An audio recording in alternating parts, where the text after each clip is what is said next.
हरी बोलो, हरी हरी बोलो, हरी हरी बोलो जी। कैसे हैं आप सभी? मेरे लाला लाली की असीमो असीम कृपा से आप सब बहुत अच्छे होंगे जी। आशा करती हूँ आप सभी मेरे लाला लाली की सेवा में मगन मस्त होंगे जी। तो चलिए जल्दी से शुरू करते हैं व्लॉग को। आप लोगों को टाइटल से पता लग गया होगा कि जो आज का व्लॉग है वो है जिन लोगों का कार्तिक स्नान किन्हीं कारणवश से छूट गया है। मानिए लड़कियां हैं तो उनकी कुछ ना कुछ दिक्कतें हैं, परेशानी हो जाती है महीनों की, तो वो जो स्नान वगैरह है वो नहीं कर पाती हैं, जो उनका जाप हो रहा होता है, और किसी वजह से मान लीजिए आपको कहीं बाहर जाना पड़ गया है और आप जो कार्तिक स्नान है वो नहीं कर पाए, छूट गया है बीच में, तो आपको क्या करना है?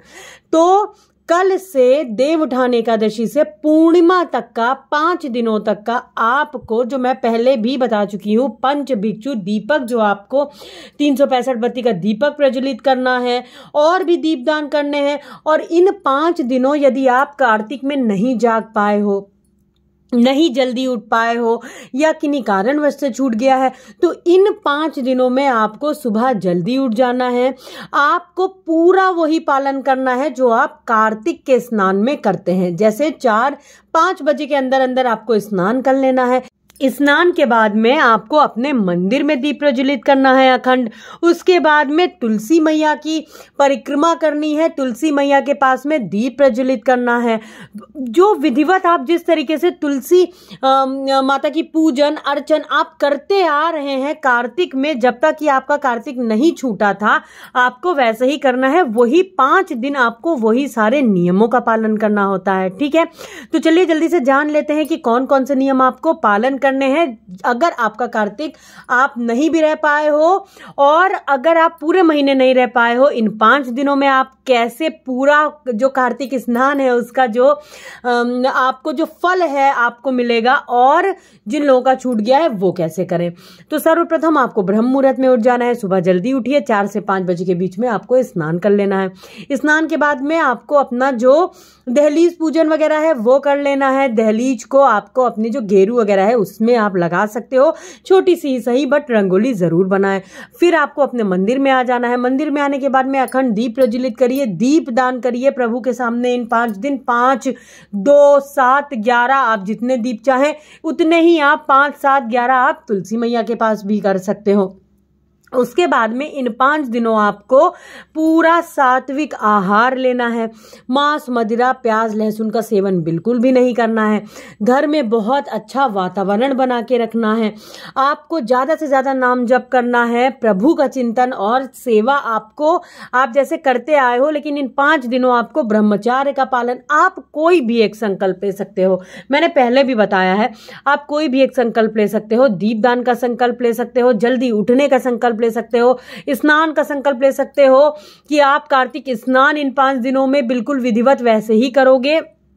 दीप दान का ले सकते हो, 7, 11, 21 आप इतने दीपों को प्रज्वलित करोगे तुलसी मैया के पास में। आकाश दीप करोगे आप, गंगा मैया यमुना मैया में दीप प्रज्वलित करोगे, घर में ही कर सकते हो आप। और तो मंदिर में जा करके, जहां पे मेरे लाला लाली का मंदिर हो, श्री हरि विष्णु का मंदिर हो, आप वहां पे जा करके भी 365 जो बत्ती का दीपक है और जितने भी दीपकों आपको आप चाहें आप उतना वहां पे दान कर सकते हो। तो ये हो गई बात, कुछ आपको दीप दान आपको आप कर सकते हो, ठीक है? फिर आपको देखिए इनमें से कोई भी आप एक संकल्प ले सकते हो।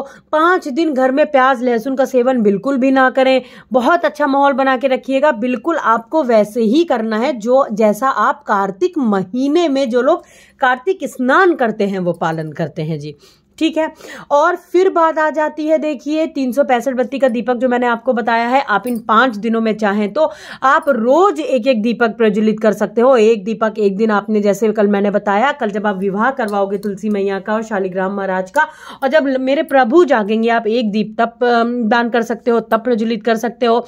दूसरे दिन आपको क्या करना है, आप आंवले के वृक्ष के पास में कर सकते हो। फिर तीसरे दिन आपको क्या करना है, दहलीज पे कर सकते हो। फिर चौथे दिन आप मंदिर में जाके कर सकते हो। 5वें दिन आप जो यमुना जी और गंगा मैया को, जो घर पे ही आपको यमुना मैया को बनाना है, आप वैसे जो परात में थोड़ा सा जल ले लें, जल में आप थोड़ा सा यमुना जल डाल दें और फिर आप उसमें दीप प्रज्वलित कर सकते हो पूजन अर्चन करने के बाद में। तो इस प्रकार से आपको दीप जो दान है वो करना है 5 दिन।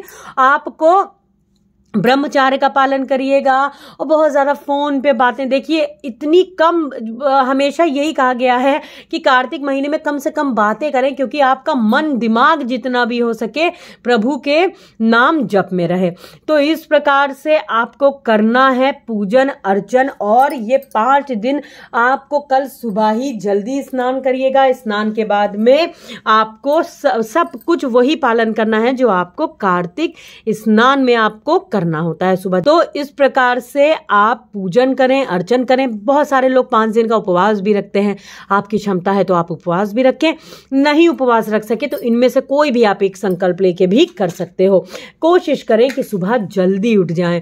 तो इस प्रकार से, और देव जरूर बनाएं, देव जरूर उठाएं। तो इस प्रकार से 5 दिन आपको सरलता से पूजन अर्चन करनी होती है। लड्डू बाबू की भी सेवा मैंने बताई है इन 5 दिनों में आपको कैसे करनी है। तो 5 दिनों में आपको लाला को सुबह बहुत जल्दी नहीं जगाना है। आप 6 बजे तक का लाला को जगाइए। लाला को हल्के गर्म पानी से आप नहलाइएगा, ठंडे पानी से मत नहलाइएगा। आप अपने शहर के टेम्परेचर के हिसाब से नहलाइएगा। नहलाने के बाद में उनको सुंदर वस्त्र पहनाएं, चंदन लगाएं, पुष्प चढ़ाएं और लाला की सेवा करें। चरण सेवा अवश्य करिए। देखिए पंचामृत स्नान करा सकते हो, पंचामृत स्नान नहीं तो चंदन से उनके, अगर ठंडी आपके यहाँ पे ज्यादा पड़ रही है तो चरणों में आप चंदन वगैरह लगा करके लाला का लाली का आप जो है वो चरण सेवा कर सकते हो। और देखिए लाला की लाली की तो आपको चरण सेवा रोज ही करनी चाहिए, लेकिन अगर आप बहुत ज्यादा समय लगा के नहीं कर पाते हो तो इन 5 दिनों आपको बिल्कुल प्रभु की विधिवत सेवन पूजन अर्चन करनी है। और देखिए मैं हमेशा कहती हूँ फल की इच्छा ना रखिए, बस अच्छे कर्म करिए, प्रभु का नाम लीजिए, चिंतन करिए, उनका नाम जप करिए, अच्छे कार्य करिए, बस। तो कार्तिक में सबसे अहम तो यही होता है, ज्यादा चुगली नहीं करना, झूठ नहीं बोलना, किसी की बुराई नहीं बतलाना, किसी के लिए गड्ढा नहीं खोदना।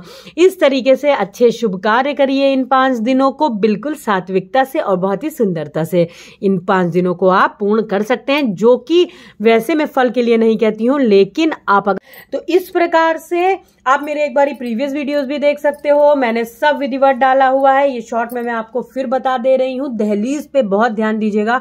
दहलीज आपकी बिल्कुल साफ होनी चाहिए, सुंदर से सजा के रखिएगा। इन 5 दिनों में आप अच्छे से उसमें रंगोली बना सकते हो। बहुत बड़ी रंगोली ना सही तो गेरू से ही आप छोटे से प्रभु के चरणों को बनाए, लाला के लाली के, लेकिन जरूर बनाएं। इस प्रकार से आपको 5 दिन पूजन अर्चन प्रभु की करनी है। कोई भी कम आपके प्रश्न है तो आप कमेंट सेक्शन में पूछ सकते हो, कोई भी सुझाव है तो आप दे सकते हो। वीडियो अच्छी लगी हो तो लाइक करिएगा, चैनल को सब्सक्राइब कर लीजिएगा, जिससे आने वाले मेरे लाला लाली की वीडियोस की नोटिफिकेशंस आप तक तुरंत पहुंच जाए, जल्दी पहुंच जाए।